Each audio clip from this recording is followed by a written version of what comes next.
حضرت موسیٰ کلیم اللہ علیہ السلام کا زمانہ مبارکہ تھا، قحط پڑ گیا، بارش نہیں ہوتی۔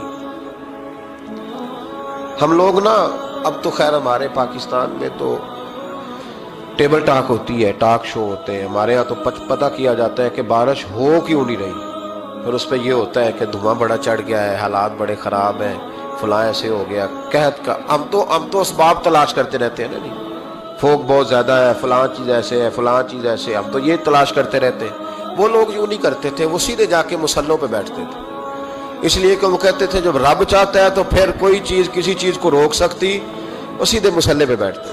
اعلیٰ حضرت فاضل بریلوی رحمۃ اللہ علیہ کے پاس ایک مولانا محمد حسین آئے، وہ فلکیات کے بڑے ماہر تھے، تو اعلیٰ حضرت نے فرمایا ذرا ستاروں کا حساب لگا کے دکھاؤ بارش کب ہوگی۔ کہنے لگا پورا مہینہ تو نہیں ہوگی۔ تو اعلیٰ حضرت رحمۃ اللہ علیہ فرمانے لگے کہو کہ میرا علم کہتا ہے مہینہ نہیں ہوگی، اللہ چاہے تو ابھی ہو سکتی ہے۔ کہنے لگا جی وہ تو ٹھیک ہے پر میرا علم، وہ جیسے روز لوگوں نے پیر نیٹو سے شاہ صاحب نہیں کھولے ہوتے کہ بارش کب آئے گی، اور اس کی طرف نہ دیکھ، مصلے پہ بیٹھ، مہربانی کر مصلے پہ بیٹھ، اللہ کی بارگاہ میں حاضر ہو، اسے معافی مانگ، اسے منا تاکہ وہ رحمت کی بارش۔ کہنے لگا جی میرا علم کہتا ہے۔ تو اعلیٰ حضرت فرمانے لگے پھر وہی بات، تو کہ اللہ چاہے تو بارش ابھی، لیکن یہ جو اڑ گئے ہیں نا بیچارے، یہ اڑ ہی گئے ہیں، یہ جہاں الجھ گئے ہیں وہاں یہ لوگ الجھ گئے، اللہ ہمیں الجھنے سے محفوظ فرمائے۔ اعلیٰ حضرت اٹھے تو فرمایا ٹائم کیا ہوا ہے گھڑی پہ؟ کہنے لگا جی 12۔ تو اعلیٰ حضرت نے گھڑی گھمائی، اب کیا بج گیا؟ کہنے لگا 4 بج گئے۔ فرمانے لگے بج گئے نا 4؟ کہنے لگا جی آپ نے گھڑی گھما جو دی ہے۔ فرمانے لگے اللہ بھی جب چاہے تو ستارے گھما دیتا ہے، اللہ بھی ستارے گھما دیتا ہے بارش۔ کہنے لگا جی وہ تو ٹھیک ہے پر مہینہ نہیں ہو سکتی۔ اڑا ہوا بندہ، اس کا کوئی علاج ہے؟ جو اڑ جو جائے اس کے لیے قرآن کہتا ہے وَإِذَا خَاطَبَهُمُ الْجَاهِلُونَ قَالُوا سَلَامًا، اسے سلوٹ کرو دور سے، اسے کو تو جان اور تیرا۔ کہنے لگا جی ہو نہیں سکتی پورا مہینہ۔ فرمانے لگے یار تو جا اپنا کام کر۔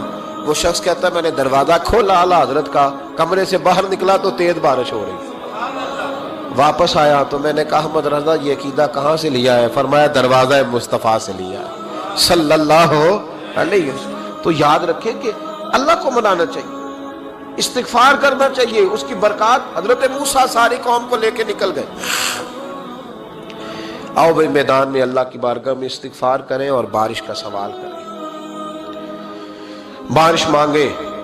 جب باہر نکلے دیر تک دعائیں ہوتی رہیں تو حضرت موسیٰ علیہ السلام کو رب کریم نے وحی فرمائی کہ موسیٰ آپ کی قوم میں نے ایک شخص ہے جس کو 40 سال ہو گئے نافرمانی کرتے، اس نے رب سے صلح نہیں کی۔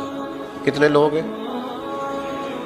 ایک، اور 40 سال سے وہ نافرمان ہے، اس کو مجمع سے نکال دو بارش ہو جائے گی۔ اگر ایک گناہگار کی وجہ سے بارش رک جاتی ہے، اور جہاں دروازے کھلے ہوئے ہیں، جہاں تنہائیاں خوفناک ہوں، اور جہاں تباہی اتری ہوئی ہو، اور جہاں لوگ کروڑوں روپیہ مال ہڑپ کر گئے ہوں، اور جہاں علماء کو ہاتھ کڑیاں لگا کے ٹھنڈی زمینوں پہ لٹا دیا جائے اور قوم کہہ رہی ہو اچھا ہوا اچھا ہوا، اور لوگ پھبتیاں اڑا رہے ہوں، مذاق کر رہے ہوں، تو پھر اس قوم پہ کس طرح کر کے فضل الہی۔ اور یہ مولوی کا معاملہ نہیں، یہ تو ممبر رسول کا معاملہ ہے۔ میرے مصطفیٰ نے یہ نہیں کہا پیر میرا وارث ہے، حضور نے فرمایا عالم میرے دین کے وارث ہے۔ ہاں حضور نے فرمایا جس نے عالم کے چہرے کا دیدار کیا سمجھے میں نے اپنے نبی کی زیارت کی ہے۔ لیکن یہاں تو خیر یہ عنوان نہیں، ورنہ میں اس پر جاتا۔ ہائے، تو کہا ایک بندہ ہے 40 سال سے اللہ کی نافرمانی کر رہا ہے، وہ اگر نکل جائے تو بارش ہو جائے گی۔ حضرت موسیٰ نے اعلان کر دیا بھی ایک شخص ہے، وہ اگر نکل جائے تو بارش ہو جائے گی۔ پتہ تو ہوتا ہے نا سب کو، مجھے بھی پتہ ہے کہ میں اندر سے کیسا ہوں، اور آپ کو بھی خبر تو ہوتی ہے نا جی۔ جب بات ہو رہی ہوتی ہے تو پھر پتہ تو چلتا ہے نا کہ بات کہاں جا کے سیٹ ہو رہی ہے، پتہ چلتا ہے نا۔ اسے بھی چل گیا پتہ، اب اندر ہی اندر رونے لگا۔ اور دیکھو امام رازی اور امام غزالی دونوں نے لکھا ہے کہ اس درد سے رویا، اس درد سے کہ ادھر والے کو بھی پتہ نہ چل جائے، مجمع کے اندر کھڑا ہے اور ادھر والے کو بھی استغفار، دیکھو ادھر والے کو پتہ نہ چل جائے اور ادھر والے کو بھی کہیں ہجوم میں غم میں بھی توہین نے ضبط غم نہ ہوئی۔ ہم اس احتیاط سے روئے کہ آنکھ نم نہ ہوئی۔ ہجوم غم میں بھی تو ہی نے ضبط غم نہ ہوئی، ہم اس احتیاط سے روئے کہ آنکھ نم نہ ہوئی، روئے بھی پر کسی کو آنسو نہیں دیکھنے دیے۔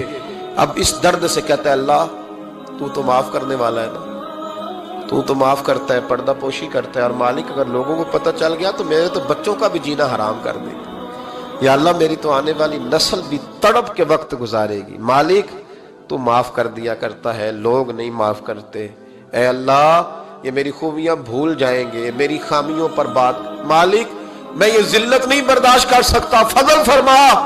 حضرت موسیٰ نے دوبارہ اعلان کیا، نکلتے ہو کہ نہیں نکلتے؟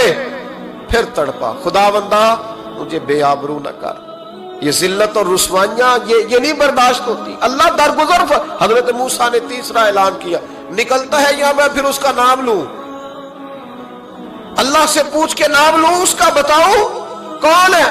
اب تو تڑپ گیا، کہنے لگا مالک میں تیری بارگاہ میں استغفار کرتا ہوں، آئندہ نہیں کرتا، آئندہ نہیں کرتا۔ یہ لفظ ادا کیے، بندہ کوئی بھی نہیں نکلا، رب کریم نے بارش عطا کر دی، تیز بارش جب برسی نا، تیز بارش، تو لوگ تو می دیکھ کے دوڑ گئے، تو حضرت موسیٰ کہنے لگا یا اللہ مجھے بھی تو بتا، تو نے کہا تھا کہ جب تک بندہ نہیں نکلتا بارش نہیں ہوگی، تو نکلا کوئی بھی نہیں، بارش ہو گئی، ماجرا کیا ہے؟ تو رب کریم نے فرمایا موسیٰ بس اس نے مجھ سے صلح کر لی، اس نے مجھ سے صلح کر لی۔ اور امام غزالی نے لفظ لکھے، حضرت موسیٰ نے پوچھا، حالانکہ اللہ اپنے نبیوں کو غیب کے خزانے دیتا ہے، پوچھا کہ اے اللہ مجھے اس کا نام بتا دے، تو رب کریم نے فرمایا موسیٰ جب گناہ گار تھا تب نہیں کسی کو بتایا، جب پاپی تھا تب نہیں بتایا، جب مجرم تھا تب نہیں بتایا، اب کیسے بتا دوں؟ فرمایا اس کی میری صلح ہو گئی ہے، اور فرمایا جو بارش نہیں نہ ہو رہی تھی وہ بھی اس کی وجہ سے نہیں ہو رہی تھی، اب جو ہوئی ہے نا تو یہ بھی اسی کی وجہ سے ہوئی ہے، یہ بارش اب جو ہوئی ہے تو یہ بھی یہ اس گناہگار کے سبب سے۔ اپنی راتیں اللہ کے ساتھ گزارے، مصلی پہ بیٹھے، میرے صاحب رحمۃ اللہ علیہ سے جب کوئی کہتا نا کہ بڑا پریشان ہوں تو کچھ بتائیں، تو فرماتے آج رات مصلی پہ بیٹھ کے اپنے رب سے بات کرنا، میں بھی بات کروں۔ بندوں کو دکھ بتانے سے عزت میں کمی آتی ہے، اور اگر اللہ کو بندہ اپنے دکھ بتائے تو اللہ عزتیں بڑھا دیتا ہے۔ ترمذی شریف کی حدیث ہے، نبی پاک علیہ السلام نے فرمایا اگر تو دنیا داروں کو دکھ بتائے گا تو اللہ تجھے غنی نہیں کرے گا، اور اگر تو اپنے رب کو بتائے گا تو اللہ بڑی جلدی تجھے دنیا سے بے نیاز کر دے گا، تجھے لوگوں کی ضرورت نہیں رہے گی۔ استغفار کرے، کثرت سے کرے، ذوق سے کرے، مصلی آباد رکھے۔